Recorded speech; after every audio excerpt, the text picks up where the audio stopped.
guys, how are you? So today I'm going to be doing a book review, yay! And the book I'm going to be reviewing is Elantris by Sanderson. So first I'm going to tell you what the book is about and then what I thought about it. So this book follows the people of the city of Elantris, and they're called Elantrians. Something happened 10 years ago that causes a disease to spread throughout the country, throughout the city, and it's called the Shod. And pretty much the people of Elantris are very regal, are very elegant, they're actually godlike. People think of them as gods, they worship them like gods. They practice magic. Not everybody practices magic, it's mainly just them, so obviously that puts them at a higher level. What they do is they write these symbols, and the symbols mean different things. Like there's a symbol for light, there's a symbol for healing, etc. And just the way they look is totally different. They're tall, like I said, they're regal, they're elegant, their hair is white, their hair is different, they have like a glow about them. The city of Elantris is just beautiful. It's just like jaw-droppingly beautiful. The Shod happens, everything is different, everything changes. It's like a 360. So it's basically a disease that attacks the people of Elantris and the neighboring cities, and it makes them the complete opposite. So they look very like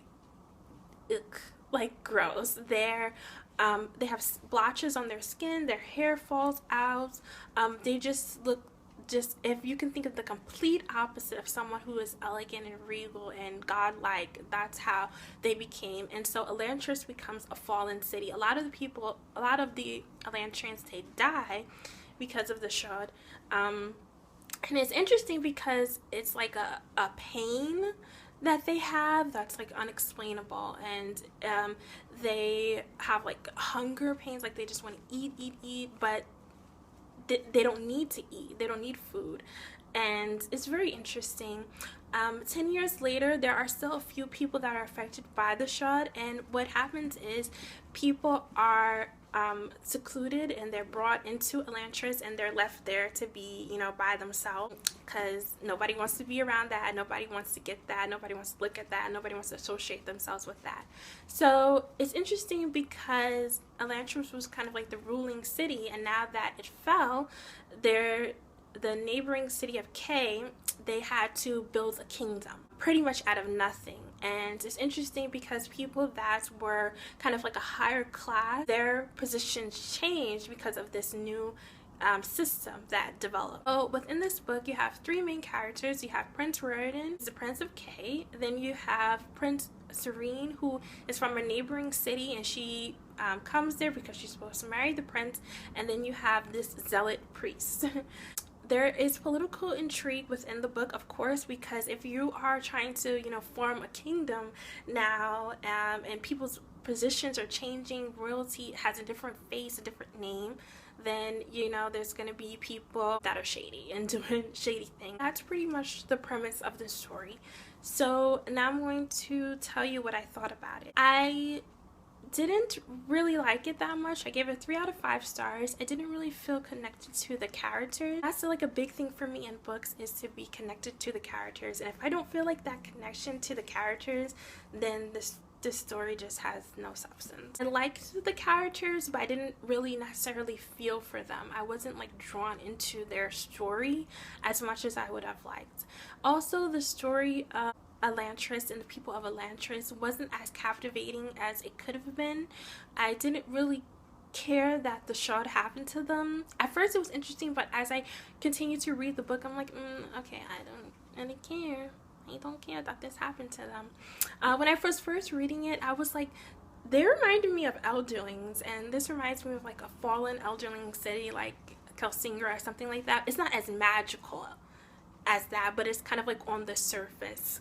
It's similar, and I did like that. I did like that at first, but afterwards I was like, there really is no substance to Elantris and to the people of this city. Like it's not keeping my interest. And also there are the they have the scions, and they kind of remind me of C3PO. They're basically just, you know, a ball of light, but like C3PO. And so because of that, even though it was interesting, I was like, there was just a lot of things within the book that didn't seem original to me, and so I didn't necessarily like that. Also, a big thing is that there is something in the book, like all books, that it's leading up to, you know, everything is leading up to this. They keep talking about this to lead up to XYZ. So when they finally got to that, I felt like it was totally rushed. I was like, whoa, hold up. Like, a lot of the book could have been cut out, you know, so that you didn't have to rush the ending or didn't have to rush that part. Like, I want to know what happened and everything. So I just felt like it was really rushed, and I didn't like that. So overall, I gave it 3 out of 5 stars, and I wouldn't really recommend this book for you to read. If you are like, you know, at the end of the year, you have one more book to read for your Goodreads challenge, okay, you can add this, but I wouldn't say it's a book for you to go out and get. And I feel kind of sad saying that, because like I really thought I was gonna love this book, but that didn't happen. Well, let me show you the map. It does have a map, so that is a plus. And I don't know if you can see, but that's what it looks like. And I did refer to the map occasionally. So yeah, I wouldn't recommend this book for you to read. Read something else. And you guys can tell me if you read Elantris, what you thought about it. Are there any books that you have that you would like to recommend to me? And I'll see you in the next video. Bye.